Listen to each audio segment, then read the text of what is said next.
Esto es Caminante, historias resonantes de la migración por Europa.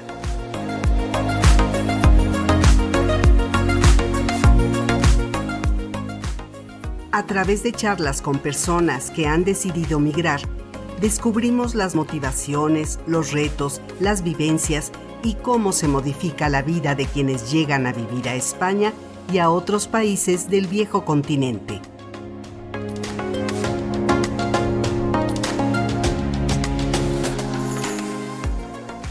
En este podcast hablaremos con personas procedentes de América Latina, quienes nos contarán qué han aprendido y la manera en que han construido sus nuevas etapas de vida con la conducción de la periodista Norma Saldaña.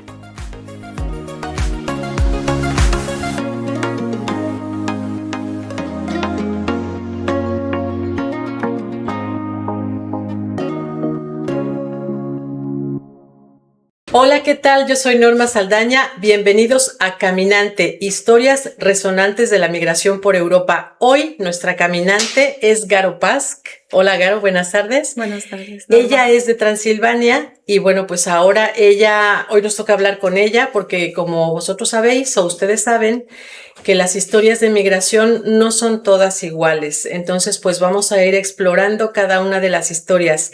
Garo, primera pregunta. ¿Cuándo llegaste a España y por qué decidiste dejar tu país? Primero, buenas tardes a todos y gracias, Norma, por invitarme a esta maravillosa idea, por contar conmigo para contar mi historia. Llegué hace muchos años ya. Yo siento que soy más de aquí que de otra parte porque ya en enero este año cumplí 26 años desde que estoy aquí. Y en realidad vine de vacaciones porque quien era entonces mi marido estaba aquí trabajando y yo vine a visitarle y pasaba una cosa, yo vi que mi matrimonio se estaba como tambaleando y decidí quedarme.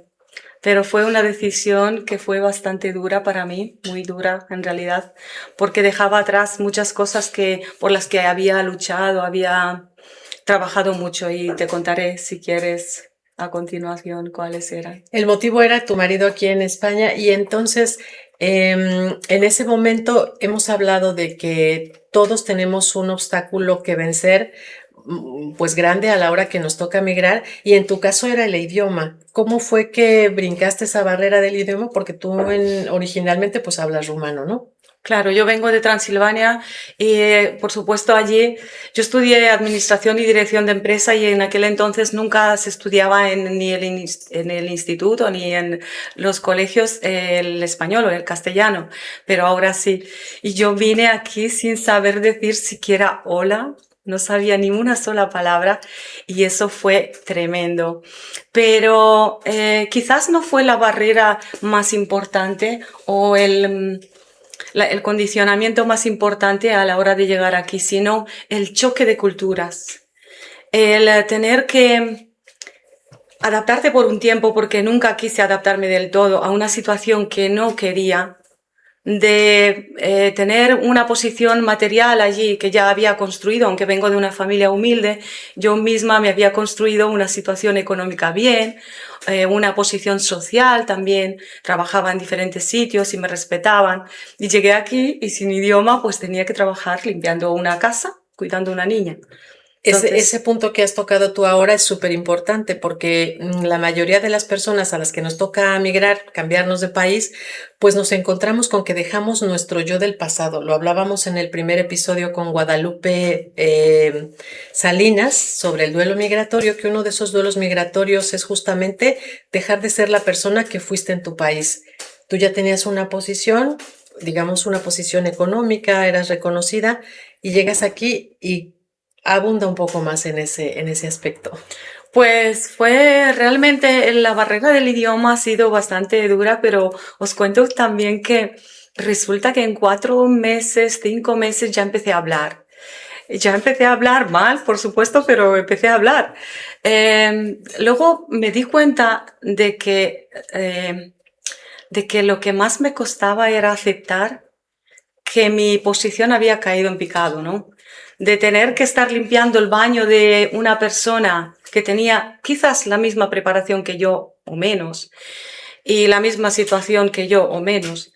Eso me dolió mucho y al haber renunciado también a otros sueños, porque cuando me vine aquí había terminado la carrera, la primera, y estaba en marcha la segunda. Empecé relaciones internacionales y dejé por la mitad la carrera porque decidí que lo mejor era quedarme aquí, porque la situación económica de España también era mucho mejor y claramente quiero decir que estoy eternamente agradecida a España porque aunque yo tuviese que trabajar en una casa, ganaba como 3 veces lo que ganaba allí en los otros trabajos muy bien posicionados. Ujú. Y eso para mí pues era poner en una balanza qué es lo que quiero con el futuro, a dónde quiero ir, quiero estar cómoda y estar rodeada de los míos o quiero enfrentarme a barreras para poder avanzar. ¿Cómo aprendiste el español? Bueno, lo primero que hice fui a una biblioteca, es divertido porque siempre me han gustado los libros y me saqué un carnet de biblioteca. Fue mi primer documento en España, el único que tenía en realidad, porque hasta que me dieron ¿La la residencia? residencia, Ujú.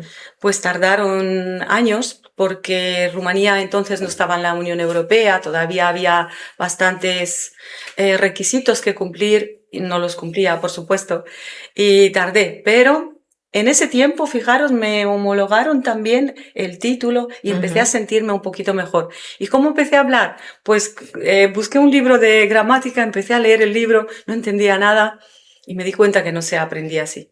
Quería apuntarme a cursos, a cosas, a hacer cosas para como estudiar el idioma y vi que no. Y me puse a hablar con todo el mundo. Yo decía, yo no sé hablar, pero voy a probar, Claro. les decía.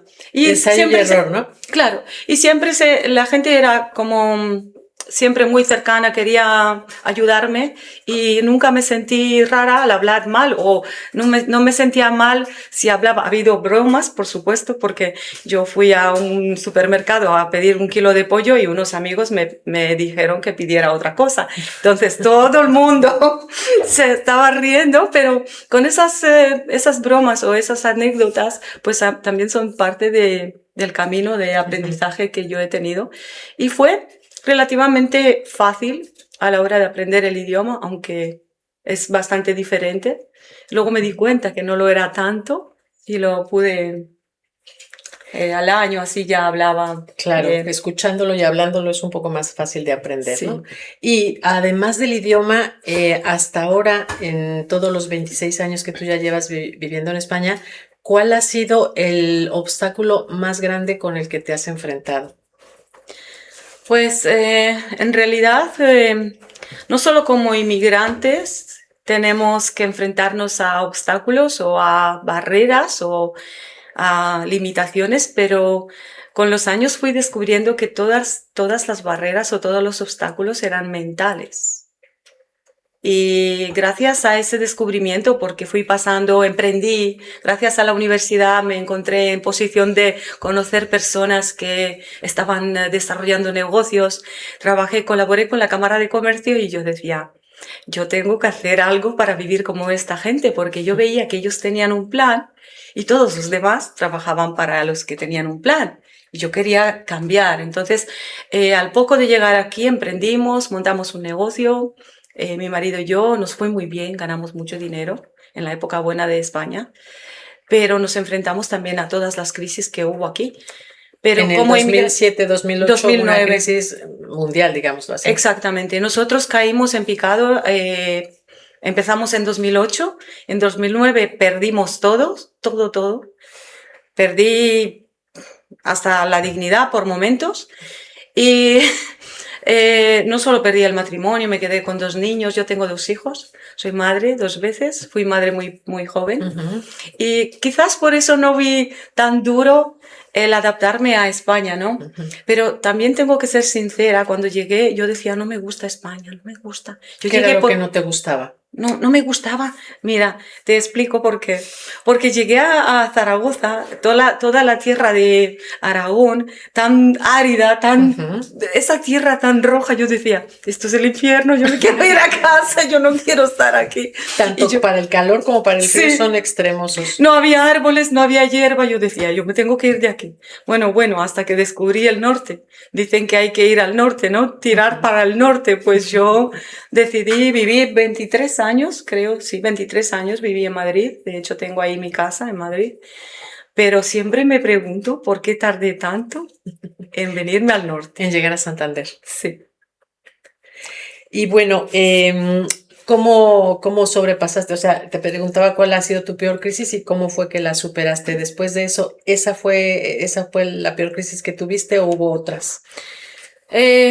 Quizás de las primeras más grandes fue aquella cuando nos quedamos sin nada, cuando la crisis aquella pues mató ilusiones y mató muchos proyectos también. Nosotros nos quedamos con una deuda grande, yo me quedé con los niños, me quedé pues a cargo de una niña que tenía 6 añitos y sin saber qué hacer, ¿no? Y que al encontrarme en esa situación no tuve más remedio que sacar la fortaleza que ya sabía que la tenía, porque al ser madre con 18 años, antes de los 18, me faltaban 2 meses, al ir con un hijo a la universidad, que todo eso pasó en mi país, ¿no? En mi país, que ahora mi país es España, en aquel país donde nací, que es también mi país, pero quiero decir que cuando uno se encuentra frente a situaciones duras, creo que es cuando se acuerda de quién es. Ujú. Y a mí me pasó eso, yo estuve en un hospital perdiendo mucho peso, eh, cayó sobre mí toda esa crisis y la cogí como si fuese mía. ¿Qué enfermedad, si se puede saber, qué enfermedad tuviste? ¿Qué fue lo que pasó Según los para que médicos, fueras a dar a... ninguna, Ujú. porque yo, como hablaba con ellos, como hablo ahora Ujú. contigo, tenía coherencia, no detectaron que yo tenía una depresión. Y la tenía muy grande porque al final empezó a darme fuerte, me mareaba, me caía por la calle. Me recogían y me llevaban al hospital y decían, no tienes nada.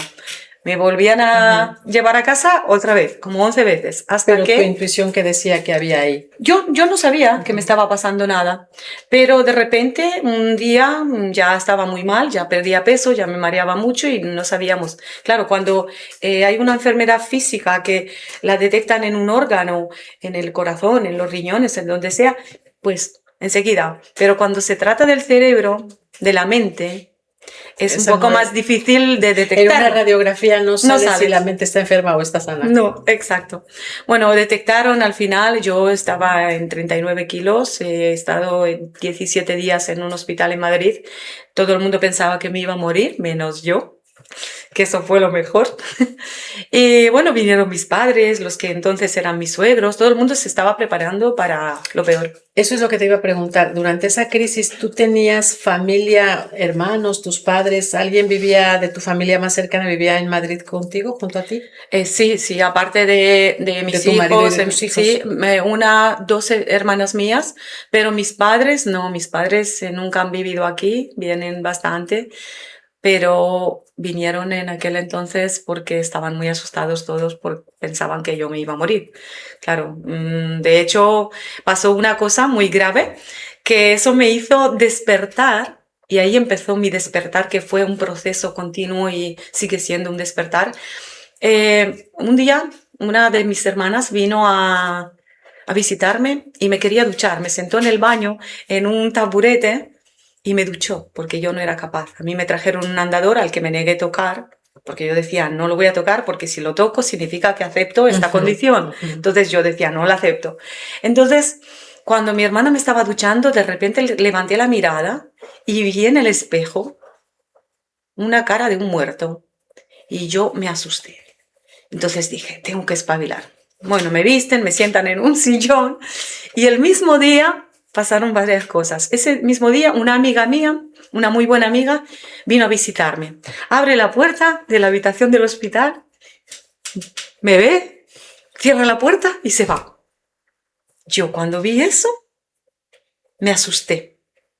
Después ella me contó que cuando me vio, vio una persona muerta, ya de repente me vio en un ataúd y todo, y le dio un ataque de pánico y se tuvo que marchar. Pero esas cosas fueron tan buenas porque me hicieron a mí despertar, espabilar, decir, o despierto o aquí me quedo, o se van todos menos yo de aquí. Entonces, pues fue como el botón detonante de mi despertar, y ahí empecé a buscar audios, libros que me ayudaron muchísimo a hacer un descubrimiento interior para ver dónde estaba mi fortaleza. Y a lo largo de los años fui escribiendo muchas cosas que me habían pasado, muchas de mis aventuras, de los emprendimientos. Viajé a 28 países hasta ahora, he conocido mucho mundo, he conocido muchas personas y cada vez me he vuelto más humilde y más humana y con menos juicios. Pero primeramente para mí, porque a la que más juzgaba, a la que más criticaba y exigía era yo misma. Y así nace la idea de escribir un libro, que hace un año esa idea se convierte en un proyecto real y ahora se ha convertido en esta bonita... Pues justamente Garo es escritora ahora, además de ser empresaria, además de hacer muchísimas cosas. Ahora es escritora, hace muy poquito que presentamos su libro Soy Leyenda. ¿Y cómo surgió este libro? A ver, cuéntanos, así como desde el inicio, paso a paso, después de que tú caes en esa crisis, digamos, de salud física, pero también, como tú dices, puede ser una crisis mental. ¿Cómo fue que renaces para que luego nos dieras este libro? Pues en realidad creo que fueron diferentes cosas que pasaron, un progreso de ese despertar, porque nadie despierta en un día, no despertamos en un día, despertamos un poquito, nos volvemos a dormir, nos despertamos otro poquito, volvemos a dormir, pero en realidad cuando has despertado por primera vez nunca más te duermes del todo. Te vuelves cada vez más consciente de lo que está pasando a tu alrededor. Y yo fui buscando. De hecho, a lo largo de mi vida creo que siempre fui como esa persona que nunca quiso aceptar cuando le decían, es lo que hay. Yo nací en una familia de 5 chicas, todas hermanas, soy la mayor de 5. Al ser mamá antes de los 18, pues como que allí normalmente hubiese terminado mi vida, mi carrera profesional, pero todo lo contrario, para mí fueron como detonantes o fueron como incentivos para crear o para hacer algo más. Entonces fui emprendiendo, fui buscando negocios. Cuando la crisis aquella yo dije, me tengo que renovar porque si no me renuevo no voy a encontrar lo mismo, la construcción ya no iba a funcionar para nadie en aquel momento, ¿no? Y fui renovándome, pero aparte de eso fui buscando y buscaba algo más que algo económico, ¿no? Era como, de hecho pasé por 3 religiones a lo largo de mi vida. Siempre dije que estaba buscando a Dios y estaba buscando a Dios en realidad. Estaba buscando a Dios, pero no sabía dónde. Lo buscaba donde no era. Porque yo pensaba que Dios era un señor de barba blanca que estaba sentado en el trono en el cielo. Después descubrí que no, que Dios vivía dentro de mí, que vive dentro de ti. Y esto es lo que a través de los años, en estos 20 y poco años que llevo aquí, he descubierto a través de diferentes investigaciones, lecturas de diferentes personas, que me ha ayudado a mí a despertar mi conciencia. De darme cuenta que toda la fuerza o todas las soluciones que buscaba afuera estaban aquí dentro. Y simplemente al seguir caminando, por eso me gusta tu programa, Caminante. Al seguir caminando y nunca parándome, he encontrado soluciones a cualquier situación que haya podido surgir, ¿no? Esa crisis quizás fue la que detonó. De esa crisis, ¿cuál es el principal aprendizaje que tú tienes? De que a veces creemos que somos los responsables o los que nos tenemos que hacer responsables de todo en esta vida.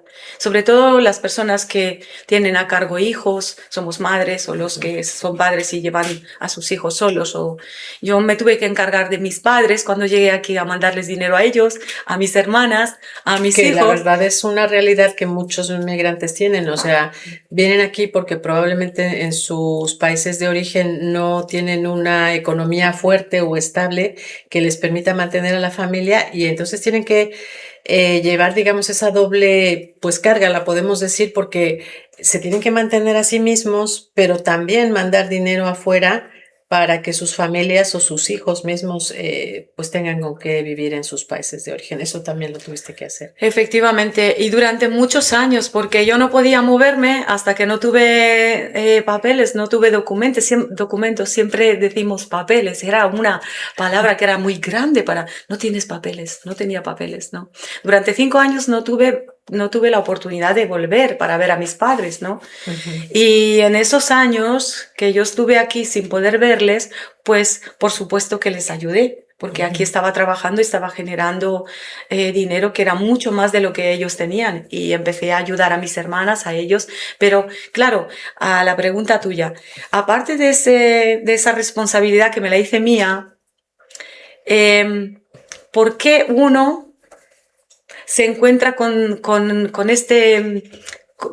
estas crisis, ¿no? Yo decía... ¿O porque echas encima de ti cargas que crees que te corresponde llevar? Efectivamente, por eso mismo me eché cargas encima porque me responsabilicé de cosas que no me pertenecían solamente a mí, no eran solamente mías. Y no supe cómo, de hecho no sabía recibir. Y es muy curioso porque nos gusta mucho dar, mucho. A mí me preguntaron una vez, ¿a ti te gusta dar, regalar algo a alguien? Y yo decía, sí. De hecho, voy a contar una historia que me pasó con unas personas. Siempre me he encontrado con personas maravillosas por la vida. Una de ellas eres tú. Gracias, gracias. Y en esa ocasión yo estaba ya perdiendo la casa. Estaba perdiendo la casa porque se debían como 7.000 euros. Y empecé a trabajar con una pareja. Él era americano y ella de nacimiento americana, pero de raíces españolas. Y se enteraron de que me estaba pasando eso. Yo estaba sola con los niños. ¿Con ellos? Estaba con un proyecto nuevo, con un negocio nuevo. Y me estaban ayudando, me estaban enseñando, pero aparte de eso estaban cuidando de mí. Yo siempre tuve ángeles o personas claves en mi vida que fueron las que me sacaron de donde estaba. Y en esa ocasión, Richard se llama esta persona a la que admiro y a la que quiero mucho, me dice... Caro, ¿qué te pasa? Pues nada, no me pasa nada, cosas de la vida. Yo no le quería contar, al final le conté y me dice, ¿pero cuánto se debe? Yo le digo, 7.000. Dice, ¿pero cuál es tu banco? Yo, ¿no? ¿Y por qué quieres saber cuál es mi banco? Y preguntando cuál era el banco, yo le dije cuál era el banco, llamaron al banco y no les querían dar información sobre mi cuenta, por supuesto, pero él dijo que quería ingresar la deuda que se debía, ¿no? Claro, un gran ángel. Para mí era, no, yo decía, ¿cómo me voy a dejar yo ayudar de esta manera? Y me sentó, porque me sentaba así, me decía, mira, Garo, vamos a hablar como adultos. Dice, ¿a ti te gusta ayudar a las personas? Yo digo, sí. ¿Y cómo te sientes cuando ayudas a los demás?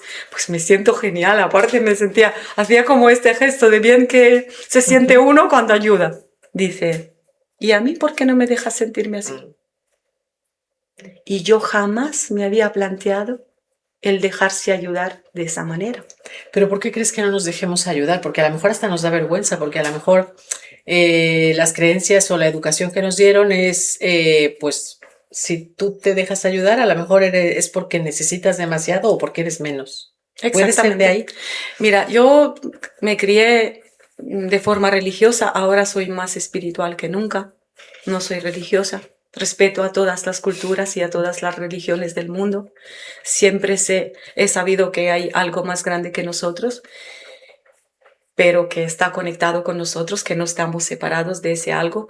Pero a lo largo de mi vida y pasando por varias religiones, se me ha inculcado que era mucho mejor dar que recibir, o que si tenías más posibilidades de ser agradable a los ojos de Dios siendo pobre, ¿no? Se inculcaba eso. Y después yo fui estudiando la Biblia muchísimo, con muchísimas personas. Estudié el Corán, estudié diferentes religiones más. Y no hablo desde la ignorancia, sino después de haber hecho introspección y haber hecho mucha investigación, ¿no? Me di cuenta de que realmente Dios, como sea que lo veas, que sea Dios o esa fuerza natural o el universo, quiere que tú seas próspero, que quiere que yo sea próspera. De hecho, la Biblia, que es un libro tan leído, hay muchísimos ejemplos de personas que han sido las más ricas de sus tiempos. Y yo decía, ¿por qué las pone allí si quiere que seamos pobres? Yo me preguntaba, no entendía. Y después miré a mi alrededor cuando desperté más y vi que en el universo no había escasez. Un árbol no se piensa, voy a sacar 3 ramas o 3 hojas y ya más no, porque a ver si se enfada el árbol de al lado. Porque o yo porque soy se me acaban. O que se me acaba. Pues El océano es tan abundante como hay tanta agua. Y yo siempre he dicho que nosotros no somos una gota del océano, sino que somos el océano mismo en una gota. Todo lo que hay dentro del universo hay dentro de nosotros, pero eso lo fui descubriendo con los años y hasta entonces fui pasando por diferentes sufrimientos que me sirvieron para abrirme. Que fueron transformadores, digámoslo así. Exactamente. La pregunta que le voy a hacer ahora a Garo se la hice desde el primer día porque yo la conocía antes de que su libro saliera públicamente y entonces yo le hice la pregunta como periodista que le iba a ayudar a presentar su libro, le hice la pregunta que todo periodista hace. ¿A quién va dirigido tu libro? Y ella me dijo, pues a todas las personas que quieran verse en él en un espejo. Y esa pregunta yo no la entendí porque en ese momento no había leído el libro. Pero sí que habla en un idioma muy comprensible, al menos para mí, aunque ya hayas leído lo mismo en otro tipo de lenguaje, de otra forma. ¿Por qué el libro es un espejo para las demás personas? Gracias por hacer esta pregunta, Norma, porque yo cuando escribí no sabía cómo iba a poner todo junto. De hecho, fui a Vietnam el año pasado, estuve 2 meses en Vietnam y yo pensaba que estaba terminado el libro cuando me fui, pero al volver me di cuenta, de hecho allí me llegó la inspiración que tenía que llegar para poder saber cómo tenía que poner toda esa información junta para que saliese este libro, ¿no? Y cuando volví de allí, de hecho salieron otros 4 capítulos más, tenía claramente definido el hilo del mensaje que quería para el libro. Y aparte sentí que este libro no era mío, sino que tenía que ser un espejo y cada palabra de este libro fuera un espejo para todas las personas que quisieran leer, donde se puedan ver y recordar quiénes son. Todas esas personas que quieren leer mi libro pueden encontrarse en las páginas, porque no hará más que pasarte una antorcha para que tú puedas descubrir o redescubrir o acordarte de quién eres. Y con vuestro permiso, si queréis, os voy a leer solamente una cosa. Adelante. Que escribí para el lector, de hecho. Hay una cosita que llamé la carta al lector.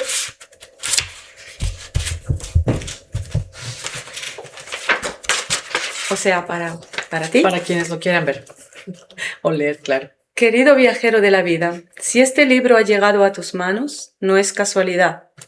Las casualidades no existen en un universo consciente. Este libro te estaba buscando, te llamó en silencio, como un susurro en el alma, como esa corriente invisible que guía a las estrellas en la noche. Entre estas páginas encontrarás algo más que palabras. Encontrarás semillas de despertar, espejos que te recordarán lo que en lo más profundo ya sabes, aunque quizás lo habías olvidado. Tú eres el creador de tu vida, tú eres el soñador y el sueño, tú eres la leyenda que siempre has esperado. No hay nada fuera de ti que necesites encontrar, no hay montaña que escalar, ni mar que cruzar para llegar a tu verdad. Tu verdad vive en tu respiración, en tu pensamiento y en tu sentir. Siempre estuvo allí, esperándote. Al abrir mi corazón en estas páginas, no he hecho otra cosa que tenderte una antorcha encendida, una luz que si decides tomarla, puede iluminar tu camino para siempre. Y quiero decirte algo más. No importa dónde hayas estado, no importa cuánto hayas dudado. No importa cuán lejos crees estar, el regreso a ti siempre está a un solo pensamiento de distancia. Lee estas páginas no como espectador, sino como protagonista. Haz de cada reflexión un espejo, de cada palabra un peldaño, y cuando cierres el libro no cierres su mensaje. Llévalo contigo, vívelo. Sé tú mismo la leyenda que naciste para ser. Recuerda, la vida no te pasa. La vida responde a quien tú crees que eres. Y tú, querido lector, eres mucho más de lo que jamás imaginaste. Antes de comenzar, respira. Este libro no es solo para ser leído, sino para ser sentido. No vine a darte respuestas, sino a despertarlas dentro de ti. Cada palabra escrita ha sido tejida como un puente entre el olvido y el recuerdo, porque tú ya sabes, aunque lo hayas olvidado. Aquí no encontrarás fórmulas, encontrarás espejos. No hay metas que alcanzar, solo verdades que recordar. Esto no es un libro, es una llave, una llamada silenciosa a la parte de ti que nunca se ha dormido del todo. Tal vez ya sentías que hay algo más. Más allá del hacer, del buscar y del tener. Algo que vibra, que arde, que canta en lo más profundo de ti. Ese algo eres tú. Y esta historia también, ahora sí. Pues ya nos estamos quedando sin minutos, sin tiempo, así que nos quedamos con esas últimas palabras tuyas, Garo. Muchísimas gracias por haber estado con nosotros y pues mucho éxito con el libro. Muchísimas gracias a ti, Norma. Y sé que ha sido un poquito largo, pero me apetecía compartir con vosotros este mensaje. Se me hace raro leer mis palabras. Pues muchas gracias. Muchas gracias y hasta la próxima. Gracias. Pues también. Gracias. Gracias.